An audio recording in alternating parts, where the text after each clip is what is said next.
aí, galerinha, tudo bom? Eu sou o vice-diretor aqui da universidade e hoje a nossa palestra vai ser muito top.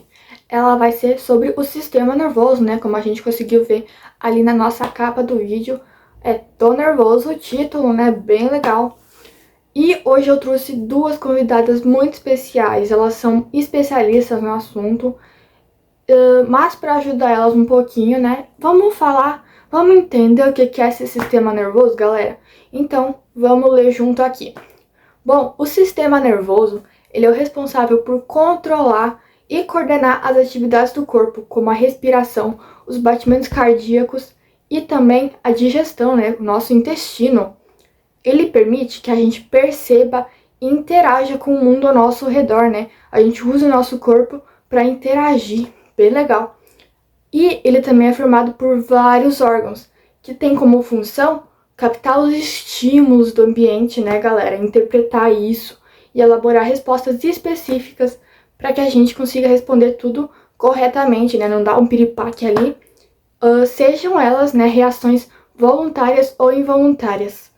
Ele também faz com que o nosso corpo reaja aos estímulos externos, como os sons, os barulhos, né, as imagens. Bem legal, né? Bom, eu acho que deu pra entender, né, galerinha? Ficou bem fácil. E eu acho que agora a gente já pode começar a nossa conversa com as nossas especialistas de hoje, né?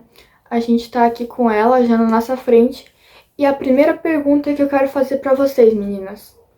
Como é que esse sistema nervoso surgiu, né? Por onde ele passou, o que ele fez, né? Como é que ele foi evoluindo, como é que foi? A gente vai começar então falando sobre os poríferos ou espongiários. Eles não possuíam um sistema nervoso.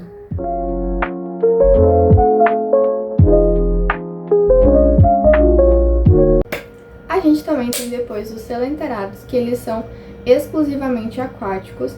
Eles são seres obsoletos, mas que ainda existem. Os neurônios, eles ficam soltos pelo corpo dos pólipos, que são os tipos de selenterados que são fixos ao chão. E como ele tem essa característica de ter os neurônios espalhados pelo corpo e não ter um órgão centralizador, eles têm o sistema nervoso difuso.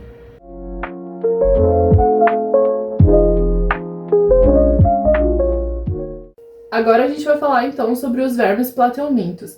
Então, eles possuem neurônios que são associados aos filetes. Eles são associados a filetes que são ligados aos gânglios nervosos. Esses gânglios possuem dois cordões e desses cordões saem os nervos transversais que são responsáveis para responder aos estímulos nervosos. Então, vai aparecer uma imagem agora onde o exemplo é as planárias, que vai explicar um pouco mais sobre essa estrutura.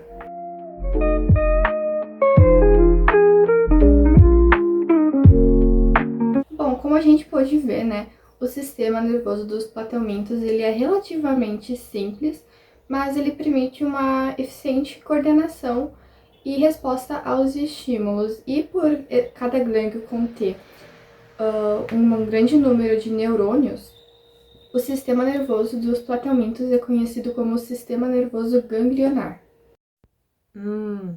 Sim, eu tô entendendo, meninas, tá bem legal. E o que vem depois?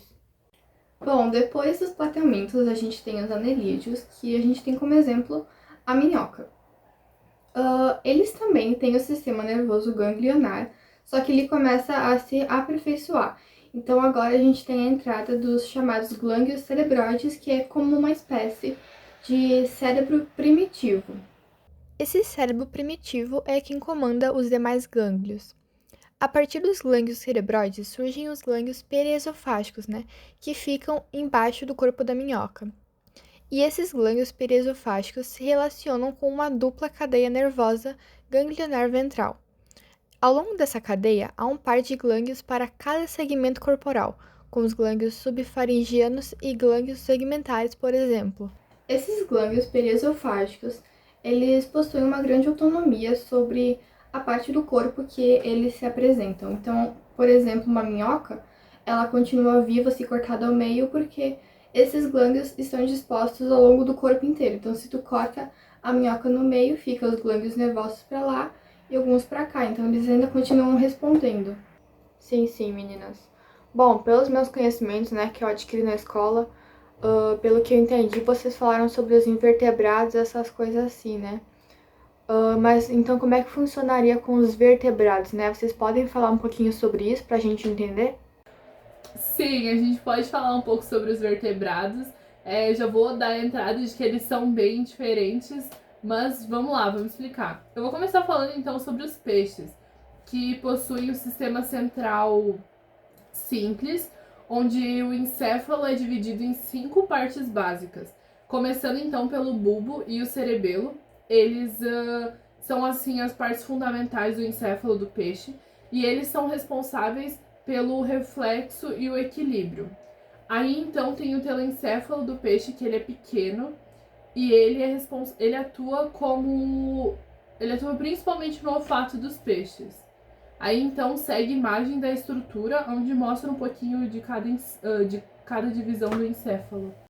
Então, como na imagem de cima mostra, a gente pode perceber que ali possui o telencéfalo, diencéfalo e o mesencéfalo. E na imagem abaixo tem o bulbo olfatório e o cerebelo. Depois dos peixes, a gente tem os anfíbios, que o encéfalo deles, eles não vão mudar muita coisa, só um pouquinho. Vai aumentar o tamanho. Em relação ao cerebelo deles, também não vai mudar muita coisa, vai continuar pequeno, porque os anfíbios, eles não precisam muito dessa coordenação. Mas a gente nota uma mudança no telencéfalo, né? Ele começa a se tornar maior a partir dos anfíbios, porque daí a gente vai conseguir notar aí essa mudança dos comportamentos, né? Eles vão se tornar mais elaborados a partir dos anfíbios.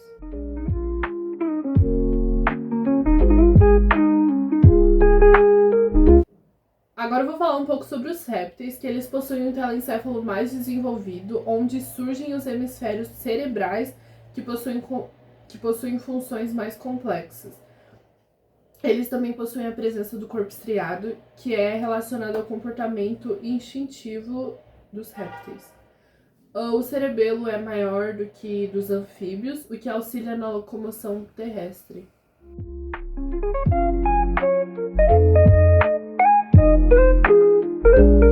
Bom, depois dos répteis a gente tem as aves, onde o cerebelo delas vai ser bem desenvolvido, já que está ligado à locomoção motora, que elas precisam durante o voo, então é bem importante.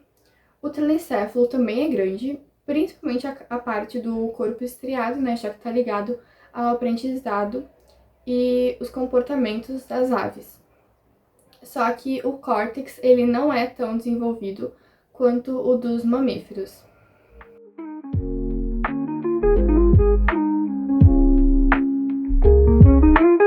Já os mamíferos, eles possuem uma grande evolução do telencéfalo, com destaque para o córtex cerebral, onde ele possui mais dobras e mais neurônios. E o cérebro dos mamíferos ele é dividido em áreas especializadas, como visão, audição, motricidade e, em humanos, a linguagem. E o desenvolvimento dos mamíferos, ele é do sistema límbico, ou seja, as emoções e a memória é muito mais desenvolvida.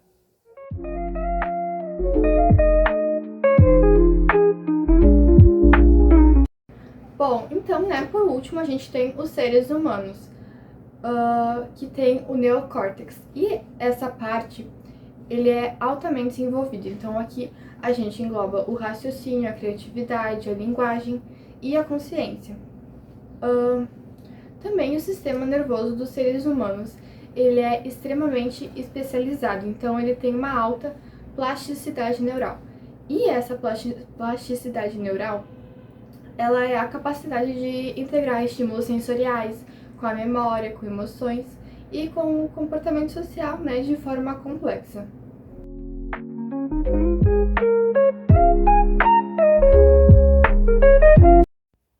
Ah, que legal, né? Bom, eu também vi que vocês trouxeram uma imagem, né, de comparação dos encéfalos de cada um desses vertebrados que vocês falaram, né? Então a gente vai projetar aqui e vamos ver, né, como é que é a diferença, né?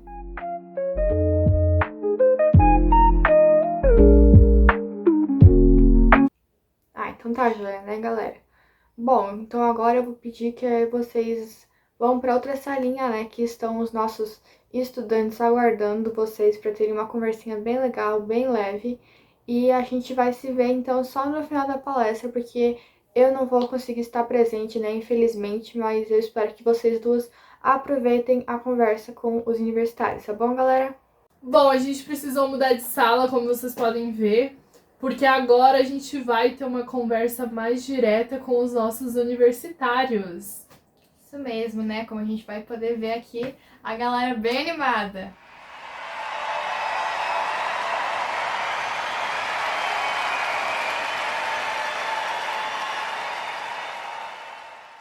Bom, agora eu vou explicar um pouco sobre o sistema nervoso humano. Vou explicar como funciona mais ou menos. Os neurônios, eles são células que constituem o sistema nervoso. E essas células, elas são excitáveis, ou seja, elas conseguem responder a estímulos por meio de pequenas mudanças elétricas na sua superfície, que funcionam como sinais para ativar ou transmitir informações. Entre um neurônio e outra célula existe uma junção chamada sinapse, onde são lançados neurotransmissores que atuam no transporte das informações de um neurônio para outra célula. O neurônio que passa a informação, ele é chamado de pré-sináptica. O que recebe a informação é chamado de célula pós-sináptica. Peraí que eu vi uma mão levantada lá. Tem uma pergunta? Então, eu quero saber como funciona a classificação dos neurônios. Tá. Os neurônios, eles podem ser classificados a partir de suas funções, né? Então, a gente tem os neurônios sensoriais, ou também conhecidos como aferentes. Eles são responsáveis por levar as informações que são captadas a partir dos sentidos, como olfato e visão. E eles levam essas informações até o sistema nervoso central, que é composto pelo encéfalo e pela medula espinhal, como é que a gente consegue ver na imagem a seguir.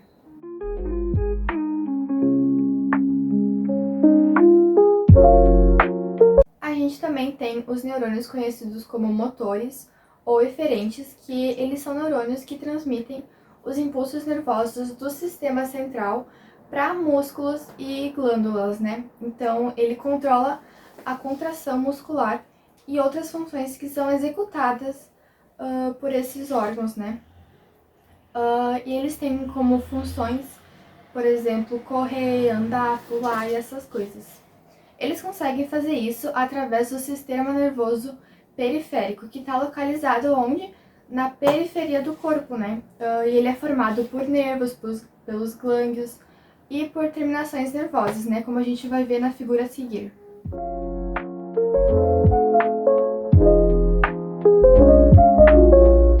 Por último, a gente tem, então, os neurônios associativos ou interneurônios, que fazem a conexão dos neurônios aferentes e eferentes. Assim, ele consegue estabelecer circuitos bem complexos. E por esses neurônios serem uma questão bem complexa e de lenta regeneração, eles têm que ser bem protegidos. Ouvi dizer que essas partículas têm 3 partes principais: os dendritos, o axônio e o corpo celular. Pode explicar melhor? Bom, sim, a estrutura dessas partículas ela apresenta 3 partes principais: os dendritos, o axônio e o corpo celular, conforme mostra a figura a seguir. Como a gente pode perceber ali na imagem, os dendritos eles são as extensões mais ramificadas e eles recebem os sinais químicos de outras células. Já o axônio, que é a extensão responsável por transmitir os sinais para as outras células, ele é bem mais longo que os dendritos.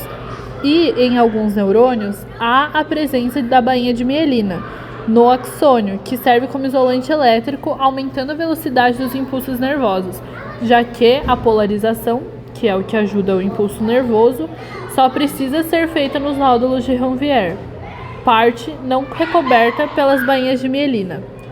O corpo celular é a região onde o núcleo fica localizado, o núcleo do neurônio, assim como a maioria de suas organelas. Você pode classificar os neurônios a partir do número de seus prolongamentos? Posso sim. Bom, ali na imagem, o primeiro prolongamento é conhecido como unipolar. Eles contêm apenas uma ramificação, então eles só apresentam um neurito saindo do corpo celular. Depois vem os bipolares, que assim como o seu nome diz, possuem dois neuritos. A sua estrutura ela se dá por um axônio e um dendrito, e muitas dessas células bipolares são especializadas para a transmissão de sentidos, e também podem ser encarregados, em alguns casos, de fazer parte do desenvolvimento embrionário. Os pseudos unipolares possuem somente um neurito, então possuem somente uma extensão do seu corpo celular, mesmo que aparentam ter duas ramificações. Sua estrutura se dá mediante um axônio que se projeta de um corpo celular em uma distância curta, com o tempo se dividindo em dois ramos.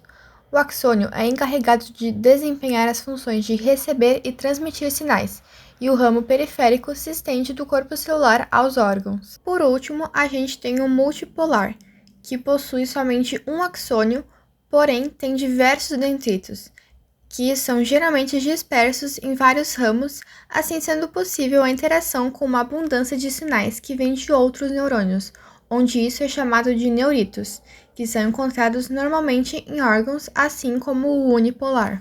Então agora eu vou falar um pouco sobre as células da glia, que também são conhecidas como neuróglias, que são um conjunto de células auxiliares dos neurônios. Quando elas foram descobertas, se acreditava que elas tinham como função o sustento, fazendo a ligação dos neurônios.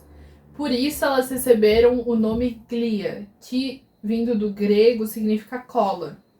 Então, essas células elas são as mais numerosas do sistema nervoso, com cerca de 10 para cada neurônio, ocupando metade do tecido nervoso. Aqui nessa imagem existem 5 tipos principais de células da glia. O primeiro é o oligodendrócitos no sistema nervoso central, que ele produz a bainha de mielina e podem envolver até 60 axônios. Aí tem as células de Schwann, que é no sistema nervoso periférico. Eles produzem uma bainha de mielina por célula. Aí tem os astrócitos, que são as maiores células da glia, em forma de estrela, sustentam e nutrem neurônio ao filtrar nutrientes do sangue. E tem os ependimárias, que revestem cavidades do sistema nervoso central e ajudam na circulação do líquido cerebroespinal. Por último, tem as micróglias. Elas atuam na defesa imune, realizando fagocitose e eliminando restos celulares. Oi, galerinha, desculpa interromper aqui, mas eu acho que essa já tá na parte final, né, da palestra, então eu vim aqui dar uns parabéns para essas mulheres que vieram dar essa palestra aqui, bem importante pra gente, né, o sistema nervoso, e eu gostaria que os nossos alunos, né, compartilhassem o que eles aprenderam, o que eles concluíram sobre isso, né, bem legal, né, seria. Ah, sim, né? É bem importante a gente entender as células do sistema nervoso, especialmente os neurônios e as células da glia. É essencial, né, para a gente compreender como é que o nosso corpo percebe, reage, interage com o mundo ao redor. E eu achei incrível como os neurônios são verdadeiros mensageiros.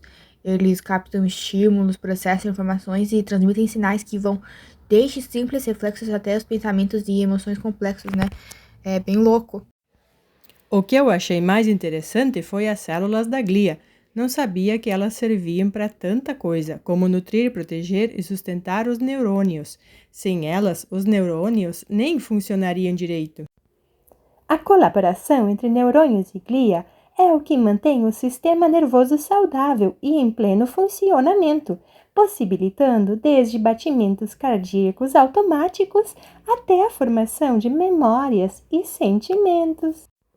Assim, o estudo dessas células não apenas enriquece nosso conhecimento sobre a biologia do corpo humano, mas também abre portas para avanços promissores na medicina e na neurociência, com potencial real de transformar vidas. Eu gostei dessa fala de vocês, galera. Bom, então, né, acabou. Eu quero uma grande salva de palmas para as nossas convidadas e que vocês voltem sempre, meninas. Tchau!